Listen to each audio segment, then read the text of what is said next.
Hi, we are at We Share Fest and we're going to talk with ShareNL. Can you tell us who you are? Go ahead. My name is Harmen, this is Pieter, and we're both co-founders of ShareNL. And ShareNL is the Dutch knowledge and network platform for the sharing economy. And how did you came up with the idea to start a platform like this? It emerged out of a practical need from a number of sharing economy platforms in the Netherlands, sharing services actually. And they all had the same challenges. Challenges related to trust, for example, online trust, but also policy-related challenges and startup-related challenges. So they thought it would be wise to unite themselves. But since all these founders all have their own platform to worry about, it was very hard to get ShareNL off the ground, and that's where we jumped in. And what do you do for those organizations? Well, we represent the startups, so the entrepreneurs and the organizations within the sharing economy, and to expand the field they're working in the Netherlands.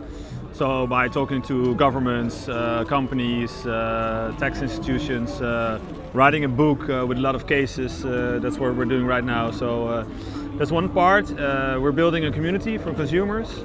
And we're building also partnerships with the bigger corporations like ABN AMRO and Achmea and a lot of other companies to help them also tap into the sharing economy.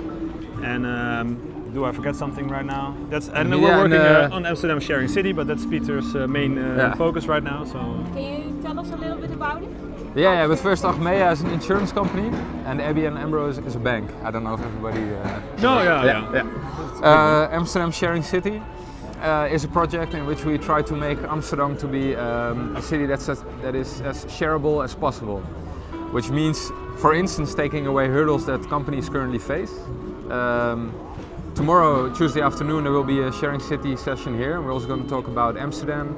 The special thing about Amsterdam is that they actually tolerated Airbnb. They made policy around it and they are not going to ban it, which is the case in some other cities at this point. But it's much more that you can do as a sharing city. You can do some things as a government, but of course Amsterdam also has its citizens, it has the companies that are active there, it has its research institutions, it has its multinationals.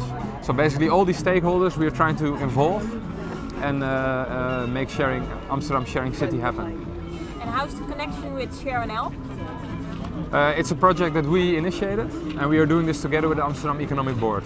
And one of the reasons we're doing it is also it makes really an example for how other cities in the Netherlands or even in Europe or even worldwide can act, and it's making it really sizable and like an example of what a sharing economy can be as a city. Yeah, and also it helps because it's such a concrete subject or concept. It helps companies to actually do something with it. Can you give us an example? Well, for example, ABN AMRO, the bank, started its own crowdfunding platform, which is a concrete thing you can do towards the sharing economy. And for example, the Achmea, the insurer, they are orienting themselves more towards the street level, because that's where society is moving towards, and they are going to adjust their products towards this.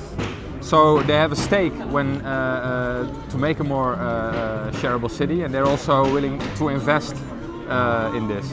And like another example is like, for example, last year I got rid of my car, tap into car sharing, and then I got like a €300 voucher for car sharing, which I got from the city of Amsterdam.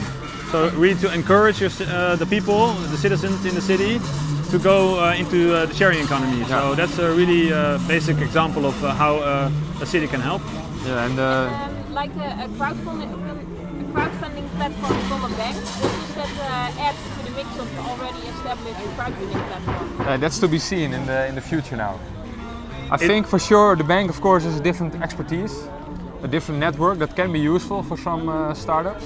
But it has to be seen how that evolves. Well, it's just like what Rachel Botsman said in her talk this morning at We Share Fest, is that you don't. It's not the best way we think, and she thinks, to just skip the big companies. You should give them also a possibility to tap into the sharing economy, and it's better that they try it themselves than just block it or lobby it away or take companies over. So. And what we are doing to be strategic in this sense.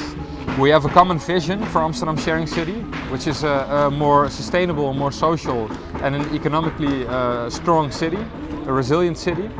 That's a common vision where we're going towards. And then each company or each platform of citizens or each part from the city government can have its own stake to actually get involved in Amsterdam Sharing City, but we all have a common vision. And what's the biggest challenge you faced with ShareNL? Well, yeah, up till now it's a really nice road with a good view. So, but I think when we get a stage further and people know about the sharing economy, I mean, a challenge, but I like the challenge, is that a lot of people are going to tap into the sharing economy. So a lot of people are going to use it and have advantages of it.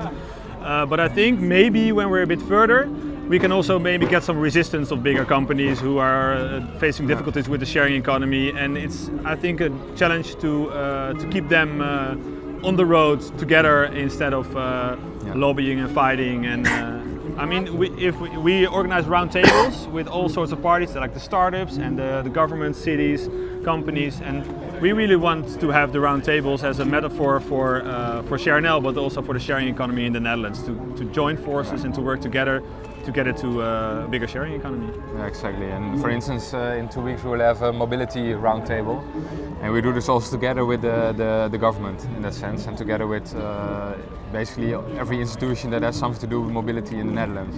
Can you give some examples of institutions that will be there? Yeah, they said the Ministry of the Environment and Infrastructure. Yes, I think. Yeah. Yeah, for instance, that one. Yeah, but like for former roundtables, we had like the tax issues, the Belastingdienst, we had the City of Amsterdam, we had the startups like PRB and Snapcar on the table. At the table, the Ministry of Economic Affairs, political parties also. So really from all sorts of areas and backgrounds, we unite them, we're the hub, and we connect them. So a bit like the We Share Fest idea, like building communities. Yeah. What do you hope ShareNL will look like in about 10 years? Then we're not there anymore. Then we did our work and the sharing economy is the economy and we're finished. Yeah, I think something like that. And just to get back to the challenges, because there's of course the two obvious ones that Rachel Botsman also spoke about before. One is policy. For example, there are very strange things happening. For example, that more efficient services like Uber got completely banned in Brussels. Or in Paris here, the Uber cab drivers have to wait 15 minutes before they can actually go to pick up their client, and that's just because they are more efficient than the old economy. And these ways, of course, are not sustainable in dealing with these new companies.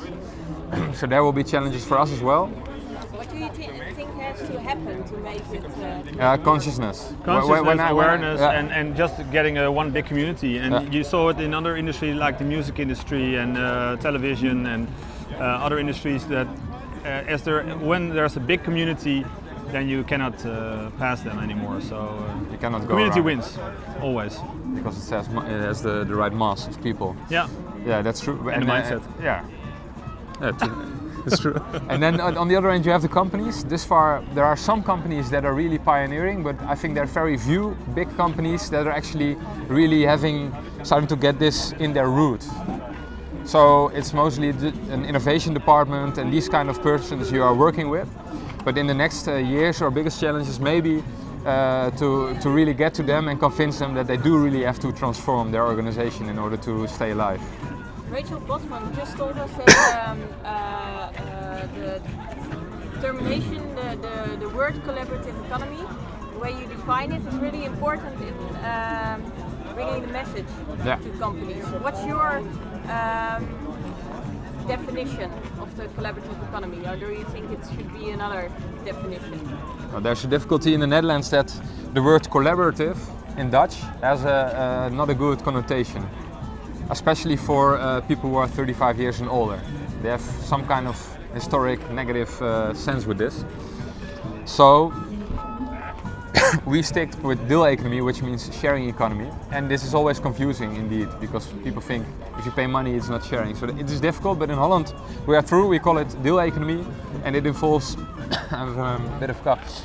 It involves everything from sharing, lending, bartering, trading, gifting, of goods and services, and it can be both peer-to-peer among people. It can also be business to consumer.